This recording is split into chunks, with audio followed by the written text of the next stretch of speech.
दो चीजें केजरीवाल जी कह रहे हैं कि टाइम से पहले कर लेते हैं और पैसे बचाते भी हैं।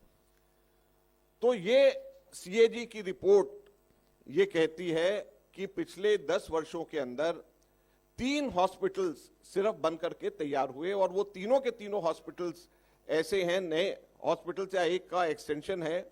वो तीनों के तीनों की शुरुआत कांग्रेस के समय पे हुई। अब इंदिरा गांधी हॉस्पिटल उसके अंदर डिले जो हुआ वो 5 साल का था। बुराड़ी का हॉस्पिटल डिले 6 साल का। Maulana Azad dental hospital delay 3 साल का। लेकिन यह सिर्फ डिले नहीं है, जितने का टेंडर अमाउंट था उसके ऊपर खर्च, फालतू खर्च, जो कि केजरीवाल कहते हैं कि जो सैंक्शन टेंडर अमाउंट होता है मैं उससे कम कर देता हूं।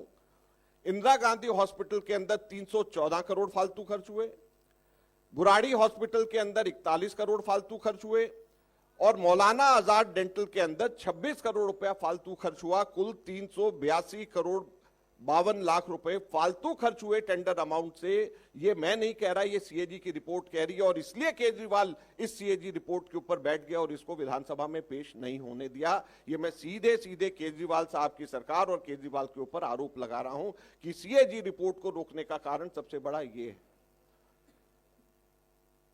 और यही नहीं, इस सीएजी की रिपोर्ट ने बहुत सारी और कमियां, जो कि ये कहते हैं कि हमने वर्ल्ड क्लास इंफ्रास्ट्रक्चर तैयार कर दिया, उसके लिए ये कहती है, और वो हम एक एक करके आपको बताते हैं।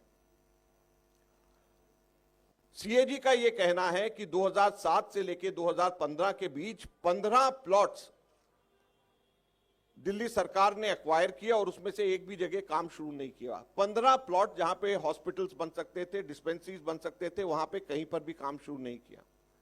यही नहीं, 2016-17 से लेकर के 2021-22 तक इंफ्रास्ट्रक्चर प्रोजेक्ट्स में जितने पैसे सैंक्शन हुए उसमें से 2623 करोड़ रुपया लैप्स हो गया, खर्च ही नहीं कर पाए।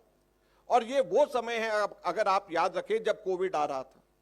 कोविड से पहले का और कोविड के दौरान और कोविड के बाद का समय केजरीवाल साहब की सरकार का ये क्रिमिनल नेग्लिजेंस है। हम ये कहना चाहेंगे 2623 करोड़ रुपया लैप्स हो गया, जो ये नहीं